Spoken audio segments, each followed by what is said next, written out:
Não torne comum aquilo que é especial. Não torne comum aquilo que é especial. E eu quero ler com você Provérbios, capítulo de número 4, verso de número 23. Ontem foi o dia dos namorados, né?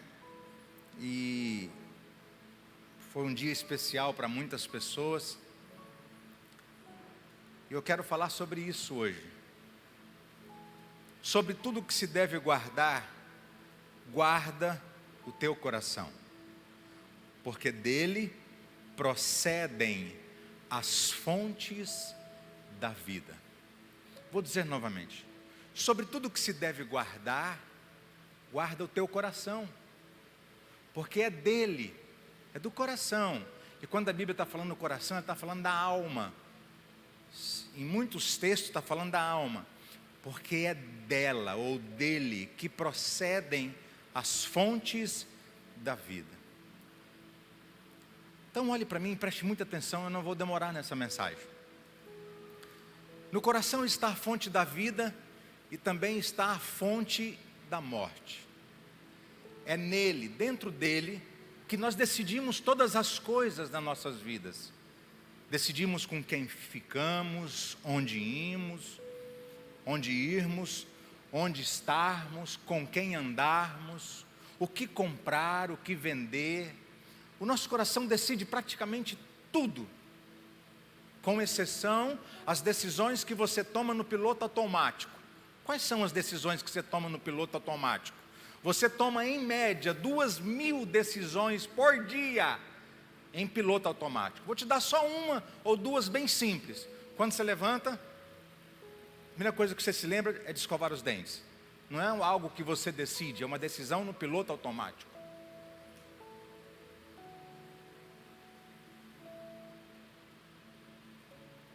E aí quando você escova os dentes, você penteia o cabelo, tudo que você faz de higiene pessoal, você não faz por uma decisão do seu coração, você faz por uma decisão no piloto automático. Agora olha que interessante, quando você vai escolher a roupa para sair, não é você que escolhe, não é você que decide, quem decide é as suas emoções. Você já viu aquela mulher falar para o marido assim: meu bem, você vai de novo com essa camisa? Você tem um monte de camisa no guarda-roupa, você só escolhe essa camisa. Tem alguém aí? Porque essa camisa é uma decisão emocional, ela não é uma decisão racional. Acontece assim com sapato, acontece assim com bolsa, acontece assim com camisetas, com calça. Então, agora, eu preciso que você entenda que as decisões mais importantes, elas passam pelo coração. E é no coração que nós valorizamos ou desvalorizamos todas as coisas.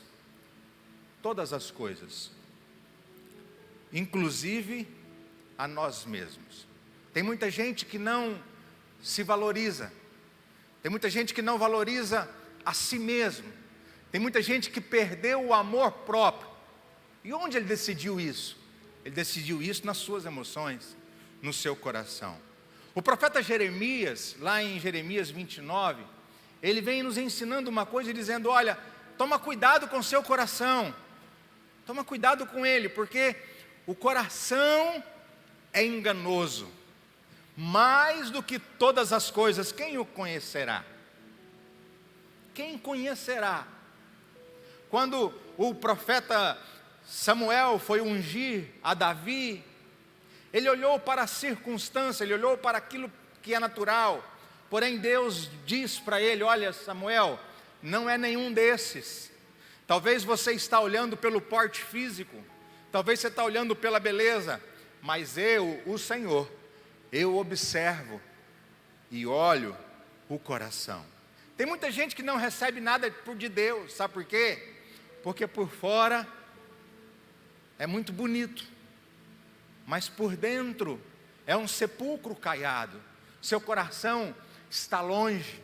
Jesus, quando encontra com os fariseus, ele diz assim: olha, na verdade, o que vocês falam não vale nada, porque o coração de vocês estão bem longe de mim.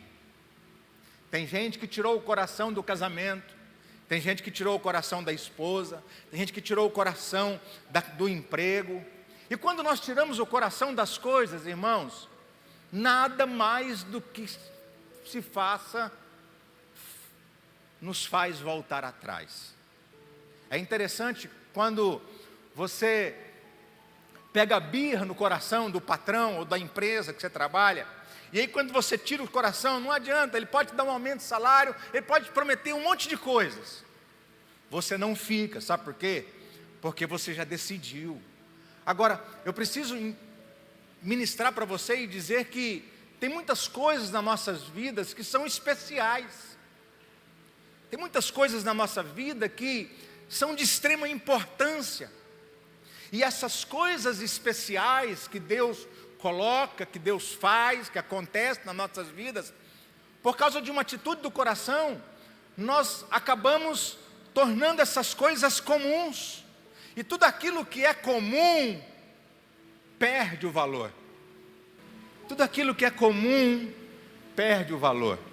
Uma vez, o profeta Vitor Hugo, eu estava com ele lá na igreja da Cassiane, eu estava pregando lá na igreja da Cassiane, do pastor Jairinho, e aí logo depois veio o pastor Vitor Hugo e pregou, eu apresentei o pastor Vitor Hugo para o Jairinho, para a Cassiane, e aí a Cassiane, Vitor Hugo virou o culto, né? Ele virou o culto, e aí lá na sala VIP, a Cassiane disse para o pastor Vitor Hugo assim: olha, eu quero que você venha aqui agora toda segunda-feira durante 3 meses. E ele falou assim: oh amiga, que bênção, eu estou muito feliz. E eu dei uma cutucada na costela dele. Eu disse para ele: você não vai vir aqui toda segunda-feira. E ele: por que, gordinho? Eu falei: porque tudo que é comum perde o valor. Vem aqui uma vez por mês e você virá aqui por 3, 4, 5 anos seguidos.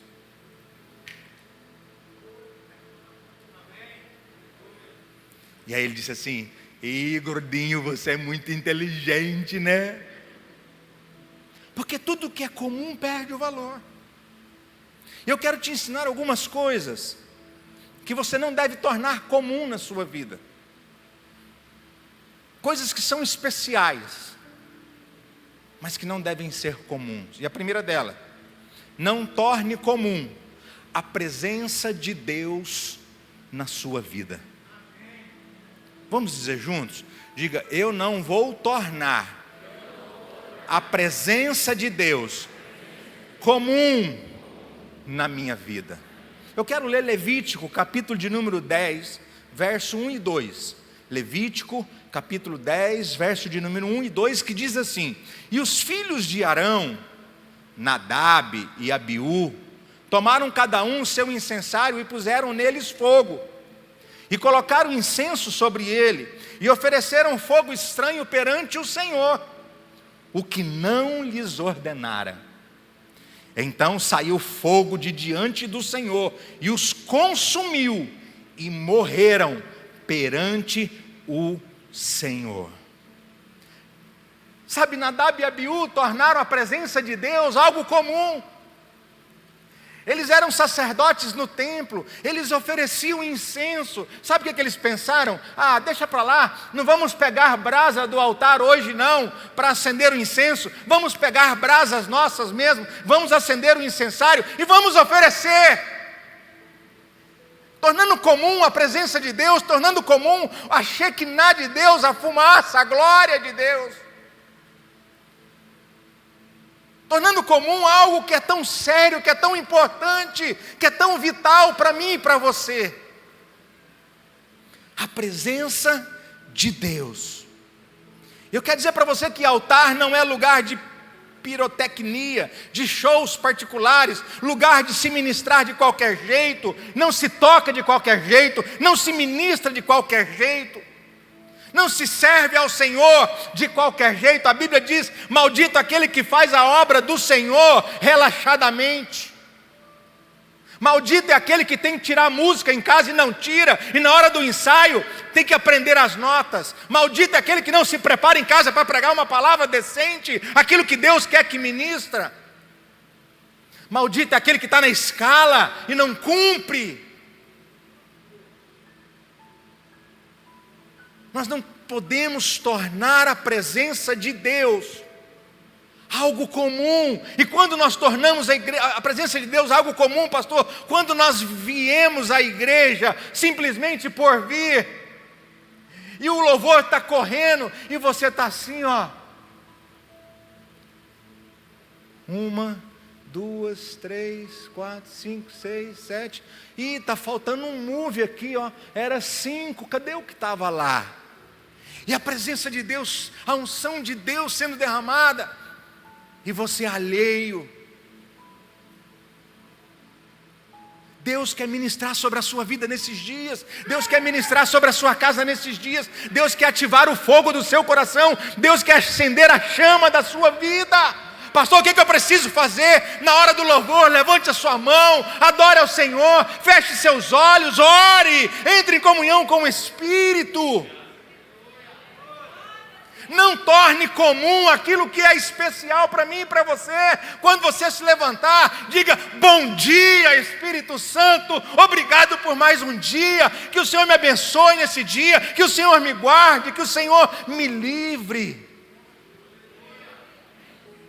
Uzá se acostumou com a presença de Deus.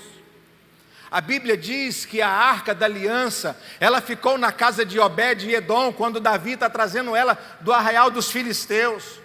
E a arca ficou 3 meses na casa de Obed-Edom, e a arca da aliança simbolizava a presença de Deus. Uzá estava íntimo da arca da aliança, e aí Davi foi transportar a arca da aliança em carro de bois. A arca da aliança simboliza a presença de Deus. Presença de Deus não se carrega em carro de bois, presença de Deus se carrega nos ombros. E a Bíblia diz que os bois tropeçaram, e quando a arca foi cair, Uzá foi e colocou a mão dela. A Bíblia diz que o fogo desceu e fulminou Uzá, porque ele tocou onde ele não deveria ter tocado.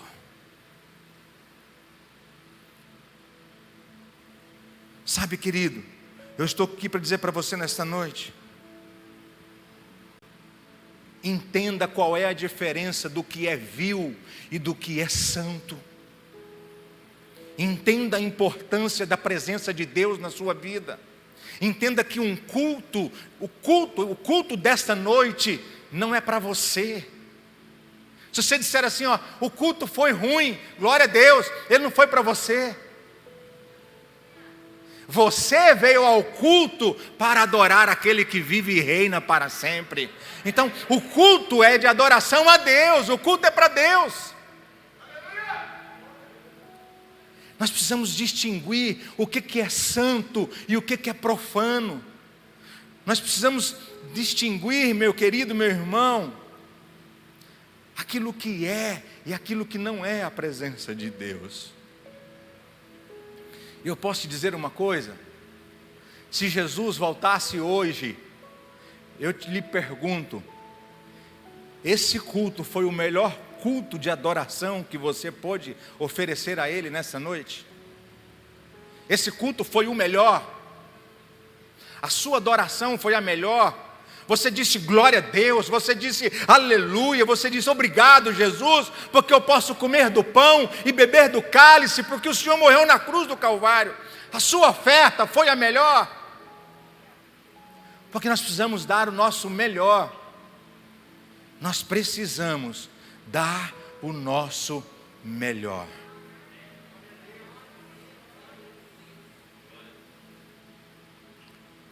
Glória a Deus. Faça o seu melhor.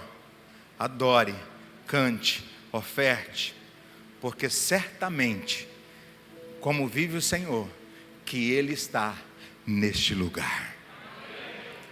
palavra do Senhor diz que onde estiver 2 ou 3 reunidos no meu nome, eu estarei no meio deles. O Senhor está no seu meio, o Senhor está em você, Ele está na sua casa, na sua empresa, nos seus negócios, na sua vida pessoal, emocional, familiar, no seu casamento. Ei, meu irmão, eu estou dizendo para você que a presença do Senhor é imprescindível para que você tenha vitórias na sua vida. Deus manda Moisés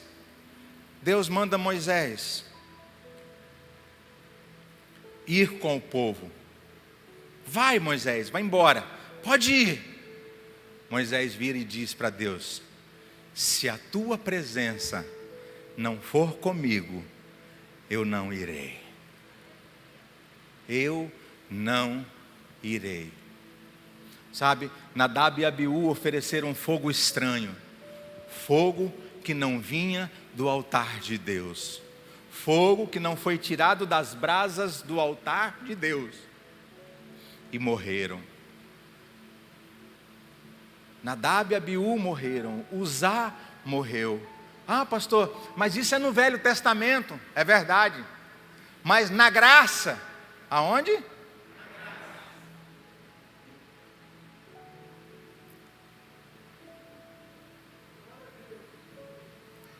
Na graça, Ananias e Safira foram oferecer fogo estranho no altar. Ananias e Safira está na graça, está no período da graça, na igreja neotestamentária, e a Bíblia diz que eles fizeram um voto com Deus, e aí disseram assim: vamos vender a nossa fazenda e vamos dar de oferta na igreja do pastor Pedro. Só que quando eles viram tanto de dinheiro que virou aquela fazenda, eles disseram assim: vamos fazer o seguinte, vamos guardar um pouco, e vamos dar só um pouco de oferta. Fogo estranho. Pedro falou para eles: o dinheiro não era de vocês? A fazenda não era de vocês? Por que vocês estão brincando, mentindo para o Espírito Santo? Não torne comum aquilo que é especial. E a Bíblia diz que os dois, marido e mulher, caíram mortos dentro da igreja.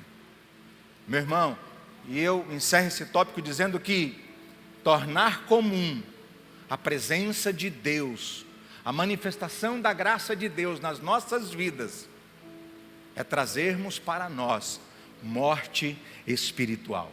E Deus mandou o seu Filho Jesus para que você tenha vida, e vida em abundância. E eu profetizo e declaro que você vai viver o melhor dessa terra. O que olhos não viram, nem ouvidos ouviram, nem jamais penetrou em coração humano, são as coisas que Deus tem reservadas para você. Segundo, não torne comum o pecado em sua vida. Não torne comum o pecado na sua vida. Por quê, pastor? Porque a santidade é algo especial para Deus. É algo especial. Eu quero ler um texto que está em 2 Samuel, capítulo 11, verso de número 2. 2 Samuel 11, 2. Eu vou ler muita Bíblia hoje, mas vai ser bem rápido a mensagem. E aconteceu que numa tarde, Davi se levantou do seu leito e, passeando no terraço da casa real, e viu do terraço uma mulher que se estava lavando. E era esta mulher muito formosa à vista. E mandou Davi indagar quem era aquela mulher, e disseram: porventura não é esta Batseba, filha de Eliã, mulher de Urias, o heteu? Então Davi mandou mensageiros e mandou trazê-la. E ela veio, e ele se deitou com ela. Então voltou ela para a sua casa. Em um tempo em que todos os reis saíam à guerra, em um tempo em que Joabe estava no campo de batalha, em um tempo em que Urias estava no campo de batalha, Davi estava passeando. Davi estava com a mente vazia.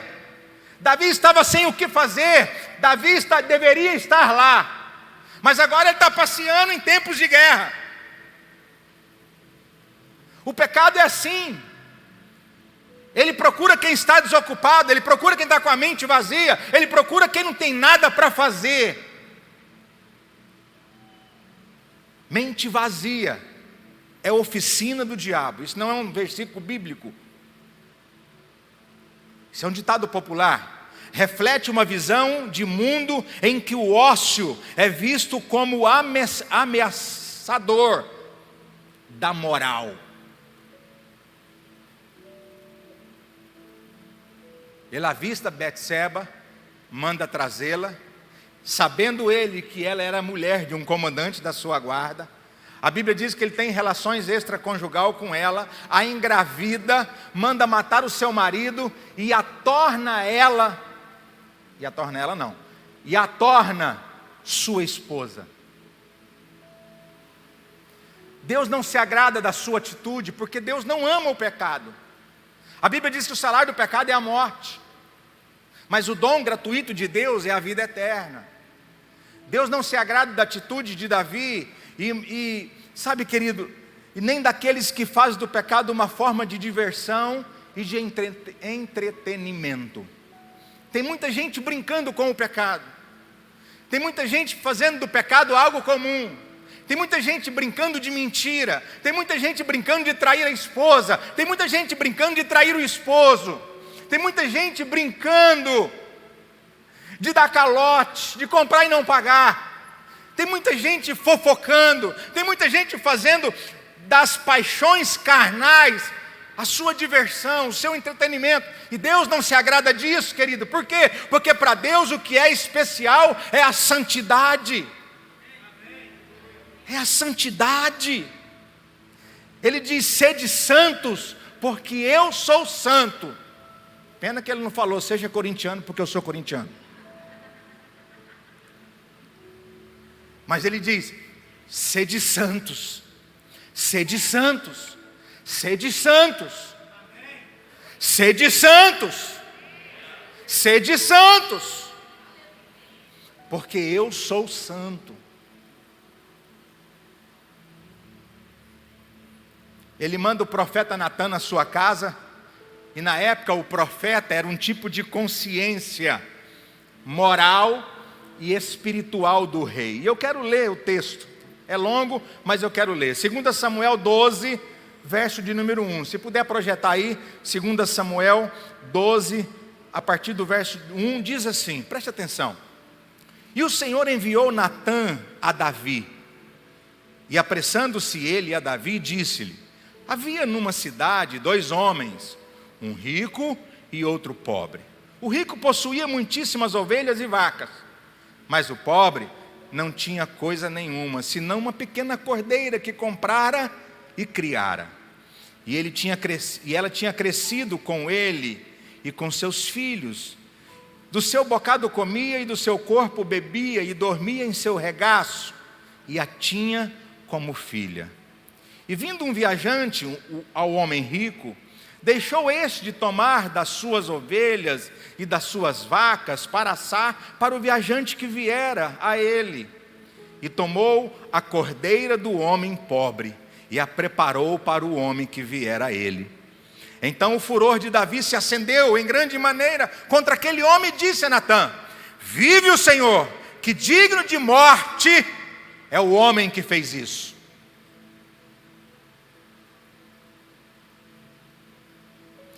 E pela cordeira tornará a dar o quádruplo. Diga assim: pela cordeira ele dará 4 cordeiros. Você está aí, irmão? Porque fez tal coisa e porque não se compadeceu. Então disse Natã a Davi: tu és este homem. Assim diz o Senhor Deus de Israel: eu te ungi rei sobre Israel, eu te livrei das mãos de Saul, e te dei a casa de teu senhor, e as mulheres do teu senhor em teu seio, e também te dei a casa de Israel e de Judá. E se isto é pouco, mais te acrescentaria tais e tais coisas. Por que, pois, desprezaste? porque tornou comum a palavra do Senhor, fazendo mal diante dos seus olhos. A Urias, o heteu, feristes a espada, e a sua mulher tomaste por mulher, e a ele mataste com a espada dos filhos de Amon. Agora, pois, não se apartará a espada jamais da tua casa, porquanto me desprezaste. Você me tornou alguém comum na sua vida, Davi. Você tornou a presença de Deus na sua vida, Davi, comum. Você tornou o pecado na sua vida, Davi, algo comum.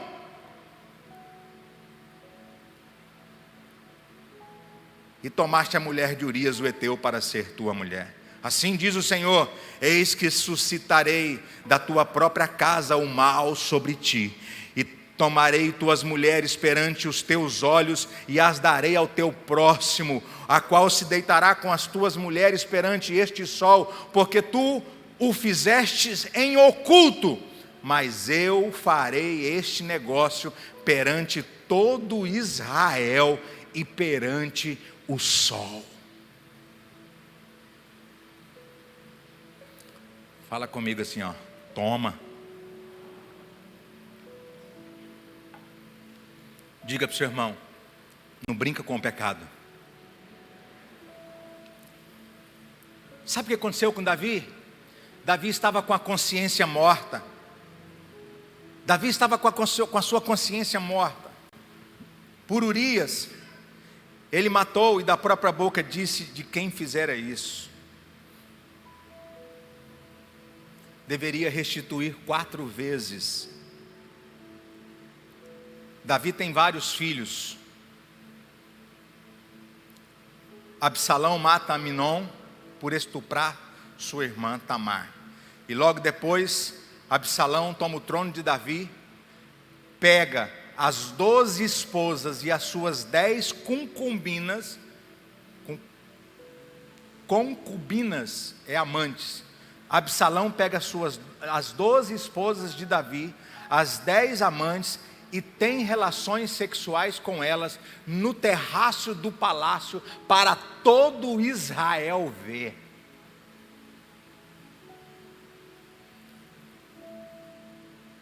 O filho de Betseba morre, Absalão morre, Aminon morre, e o outro filho dele também morre. 4 filhos são mortos. Sabe por quê? Por causa de uma sentença que ele gerou. Querido, não brinque com o pecado. O salário do pecado é a morte. Não, pastor, foi só uma traidinha. Isso vai trazer uma espada sobre a sua casa. Isso vai trazer uma espada sobre os seus relacionamentos. O salário do pecado é a morte. Não torne o pecado comum na sua vida.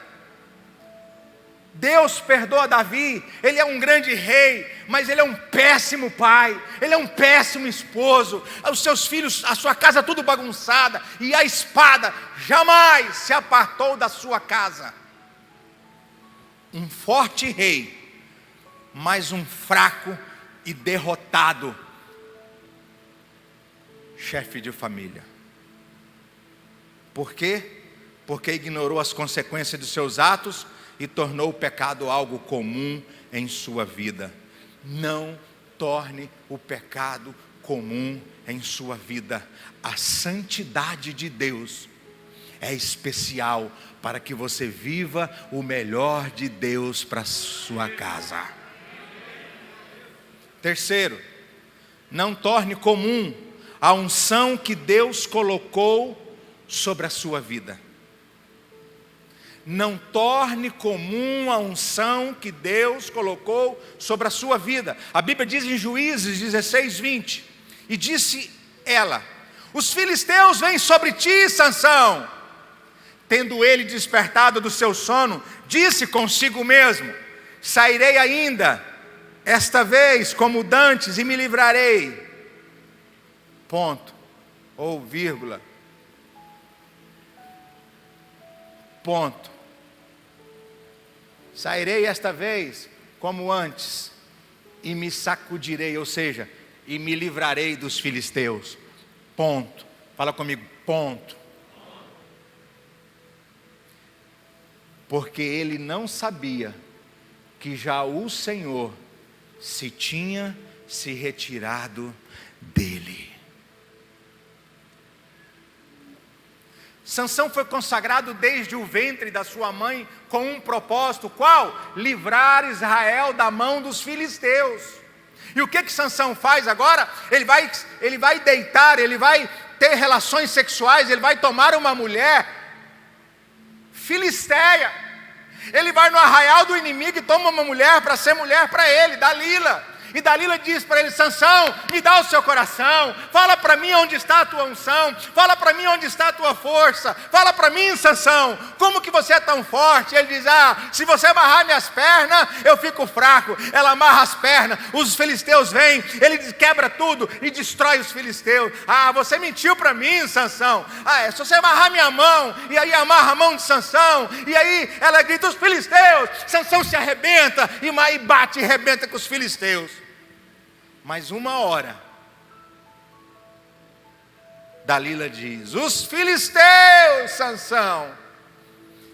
E ele diz: eu me levantarei de novo, vou arrebentar, porque sempre dá certo. Eu brinco com a unção e sempre dá certo. Eu brinco com aquilo que Deus me deu e sempre dá certo. Eu brinco de ser crente, estou prosperando. Eu não dou o dízimo, mas estou prosperando. Eu não dou oferta, mas estou prosperando. Eu não vou no culto, eu não preciso de igreja, eu estou crescendo. Ponto. Até que o Senhor tire a mão sobre sua vida. Tem alguém aí para dizer amém? Tem alguém aí para dizer misericórdia? Sansão não podia beber bebida alcoólica, não podia comer ou tocar coisas imundas, não podia cortar o cabelo e todos os requisitos de um nazireu. Ele tinha uma unção especial sobre a sua vida, e o que ele fez? Tornou esta unção comum. Ele brincou com a unção. Ele brincou com a unção. Foi cair nos braços de Dalila. Ele tornou Dalila uma mulher comum, e ela não era. Ela era uma filisteia. Ele tornou seus amigos, os filisteus, comuns. Eles não eram, eles eram seus inimigos. E a Bíblia diz o seguinte: então os filisteus pegaram nele. Quando você brinca com a unção, meu irmão, uma hora seu inimigo põe a mão em você. Uma hora ele te pega. A Bíblia diz que os seus inimigos pegaram nele, lhe furaram os olhos, furaram os 2 olhos de Sansão. Qual é a consequência disso? Ele perdeu a visão. Sansão não tinha mais visão. Sansão não conseguia mais enxergar aquilo que Deus tinha. Sansão não conseguia mais enxergar o propósito. Sansão estava agora nas escuras, nas trevas, porque tornou a unção algo comum. Se Deus te deu uma unção, meu irmão, para ficar na portaria, faça isso com excelência. Se Deus te deu uma unção para cuidar das crianças, faça isso com excelência. Se Deus te deu unção para pregar, faça com excelência. Se Deus te deu unção para tocar, faça isso com excelência. Tudo que Deus te chamou para fazer, faça do melhor que você puder, na melhor coisa que você fizer, mas faça com amor, faça com alegria, faça com disposição. Não brinque com a unção que Deus colocou sobre você. A unção tem um propósito definido. A unção tem um propósito definido. Então os filisteus pegaram nele, lhe vazaram os olhos e o fizeram descer a Gaza. Amarraram-no com 2 cadeias de bronze e viravam um moinho no cárcere. Não torne sua unção algo comum.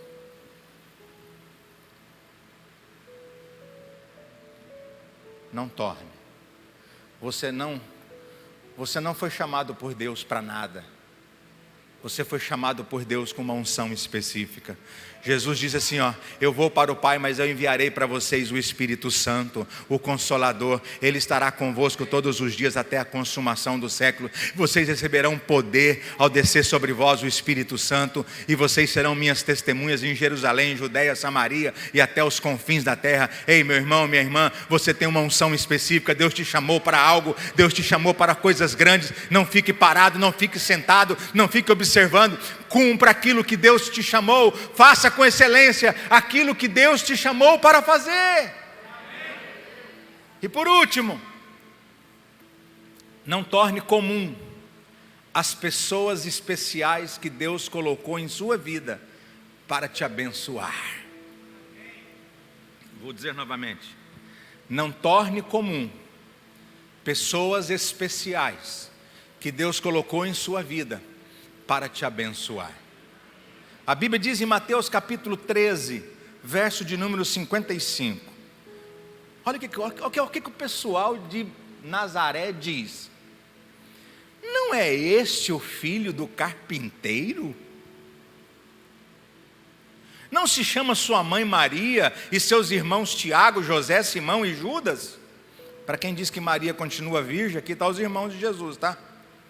Não vive entre nós, olha aqui, não vive entre nós todas as suas irmãs? De onde lhe vem, pois, tudo isso? E escandalizavam-se nele. Jesus, porém, lhes disse: não há profeta sem honra, senão na sua terra e na sua casa. E não fez ali muitos milagres, por causa da incredulidade deles. Nazaré poderia experimentar o maior de todos os milagres que Jesus poderia fazer. Aquela cidade poderia experimentar o maior avivamento que Jesus poderia fazer. Mas sabe qual é o problema? O problema é que Jesus nasceu, cresceu e conviveu com eles. O problema é que José e Maria estavam com eles. O problema é que os irmãos e as irmãs conviviam com eles. E a convivência torna as coisas e as pessoas comuns. A convivência sem discernimento, presta atenção no que eu vou te dizer aqui e vou ler para você. E se puder você anota. A convivência sem discernimento torna pessoas especiais em sua vida pessoas comuns. Eu convivo com meu pastor quase que não muito, pastor Oswaldo Coutinho, meu pastor, todo mundo sabe, mas eu acredito que, sem medo de errar, tirando os filhos do pastor Oswaldo, eu, pastor Daniel, sou o pastor que mais tenho acesso à casa do pastor Oswaldo, a tudo que é dele, até mais que os pastores do Cristo Rei. Mas a minha convivência com ele não o torna ele para mim alguém comum. Então, convivência sem discernimento tornam pessoas especiais que Deus colocou em sua vida como pessoas comuns. A convivência sem limites faz com que as pessoas falem o que quer, do jeito que quer e na hora que quer. Convivência sem limites torna alguém especial tão comum que você está falando para ela o que você quer, do jeito que você quer, na hora que você quer, e as coisas não são assim. Tem uma unção diferente em alguém especial que Deus colocou na sua vida. Quantos querem prosperar aí, diga amém. Então Deus vai colocar alguém muito próspero, alguém muito rico, alguém milionário perto de você. Você não pode falar o que quer, a hora que quer, do jeito que quer com essa pessoa. Sabe por quê? Porque Deus colocou essa pessoa para ser referencial, para ser bênção na sua vida. E se você, meu querido, não tiver limites, você vai quebrar esse relacionamento. Porque você vai tornar essa pessoa comum. E ela não é comum. Pegou? Pegou? Foi o caso de Joabe, e Davi. Joabe era tão próximo de Davi. Davi dizia: mata Joabe, ele matava. Mas na hora que Davi estava com problema, Joabe ia lá diante do rei e metia o dedo na cara do rei. Quem você pensa que é, Davi? Quem você pensa que é? Quando Davi estava para morrer, Davi chamou Salomão e disse assim: Salomão, sabe Barzilai? Meu bem, que eu já li a Bíblia mais de 10 vezes, 15 vezes, eu nunca lembrei desse nome na Bíblia. Um dia até a pastora Keila pregar sobre Barzilai. E aí Davi disse para Salomão: sabe Barzilai, Davi? Sei. Você vai pegar Barzilai, vai colocar ele e os filhos dele para sentar na sua mesa e comer com você todos os dias da sua vida. E aí ele diz a segunda coisa: sabe Joabe, Davi? Salomão: sei, pai. Mate ele.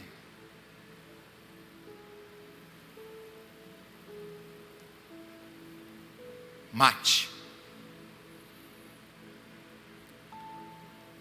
A convivência sem reconhecimento. Terceiro, a convivência sem reconhecimento faz com que o fluxo das bênçãos de Deus para a sua vida seja cortado. Vou dizer novamente.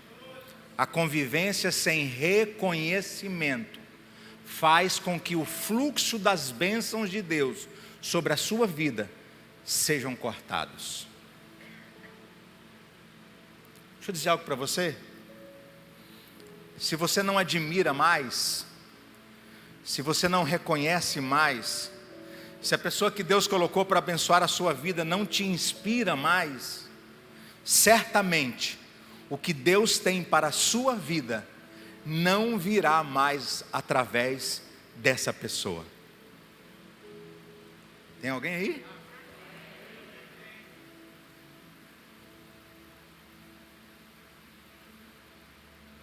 Se a pessoa que Deus colocou para te abençoar não te inspira, você não reconhece, você não respeita, você simplesmente, sabe, não sente mais aquele... Deus não usará mais essa pessoa para abençoar a sua vida. E a culpa não é dela, a culpa é sua. O meu pastor, e eu falo de boca cheia, o meu pastor, o pastor Oswaldo Coutinho, ele me inspira pela sua casa, ele me inspira por seus filhos, todos os filhos deles na igreja, os 2 filhos pastores, a filha no altar, o genro no altar, as noras esposas, os netos já tocando na igreja. Então o pastor Oswaldo me inspira pela sua casa, pelos seus filhos, pelos seus netos, ele me inspira por sua igreja, pelo homem de Deus que ele é. Eu nunca tive coragem de chamá-lo de Osvaldo, porque para mim ele não é Osvaldo, para mim ele é o meu pastor. E quando eu fui vir para esta igreja, que não era essa igreja bonita que você está vendo aí, não tinha esse telão de LED, era um retroprojetor. Essa igreja era lá embaixo, feia, no meio do terrão, o ônibus virava bem na porta da igreja. Eu estava pregando e eu falava assim, veio o ônibus, meu Deus, veio o ônibus vinha, blum. O cara colocava, acho que ele fazia de propósito, ele punha a primeira e acelerava e o poeirão ia subindo, e quando chegava na porta da igreja ele virava e a poeira entrava para dentro da igreja, assim ó, a gente fazia assim. Aí eu cheguei lá no Cristo Rei, na reunião de pastores, na terça-feira, o pastor Oswaldo falou assim, e aí, como é que foi lá? Falei, Deus me livre, Ave Maria, cruz credo, está amarrado. Você quer ir para lá? Nossa Senhora, está amarrado. Falei, não vou, nem com reza brava. Ele falou assim, mas aquela igreja precisa de um pastor. Falei, pastor, só tem um monte de seminarista aí, ó, não está fazendo nada esses caras, põe esses caras para pastorear. Sabe qual foi a palavra dele? Se você acredita que Deus usa a minha vida para abençoar a sua, vá.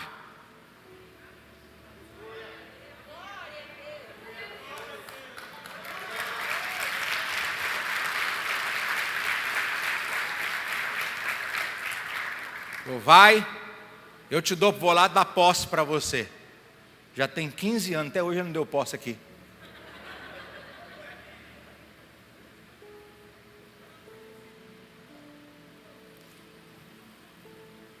Um dia pregando no Cristo Rei, eu pregando lá, ele sempre me chama para pregar lá, eu que não, às vezes não vou. E eu pregando no Cristo Rei,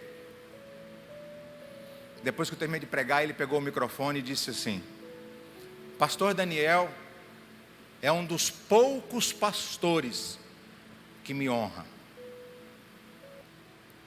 Sabe, querido, ontem foi o dia dos namorados. E o pastor Oswaldo concluiu dizendo assim, tudo que eu profetizo na vida do pastor Daniel acontece. Ele falou lá no Cristo Rei. Tudo que acontece na vida que eu profetizo, todas as vezes que eu mando minha primícia para ele, todas as vezes que eu mando meu dízimo para ele, todas as vezes que a gente manda o plano cooperativo lá para o Cristo Rei, a gente manda os pedidos de oração. Todas as vezes. Tudo que ele declara, eu ligo para ele: pastor, ora aí para mim que eu preciso fazer isso e isso. Pastor, ora para mim que eu preciso fazer isso e isso. Pastor, ora para mim que eu preciso. Libera uma palavra aí, libera uma palavra aí, libera uma palavra aí, libera uma palavra aí. Ontem foi o dia dos namorados. Eu vi um monte de casais postando fotos, postando flores, levando para jantar. Eu de propósito não postei nada. Não postei nada. Sabe por quê? Porque tem gente que posta hoje e quebra o pau amanhã. Tem gente que a esposa, olha para mim aqui, varão. Olha para mim aqui, varão. Tem homem que olha para a esposa e não a valoriza mais, não a admira mais. Tem mulher que olha para o marido e diz: você está muito gordo, você está feio. Ei, sua mulher é uma pessoa especial. Ei, seu marido é uma pessoa especial. Seus pais são pessoas especiais. Seus filhos são pessoas especiais. Sua igreja é especial. Seus pastores são especiais. Sabe, seus irmãos são especiais. Seu patrão é alguém especial. Então, querido, valorize as pessoas especiais que Deus colocou na sua vida. Não torne comum o que Deus colocou de especial em sua vida. Seja coisas, seja igreja, seja pastores, seja pessoas, seja empresa, seja o que for. Isso pode interromper o fluxo de Deus para a sua vida. E eu encerro dizendo: só terá valor aquilo que você valoriza.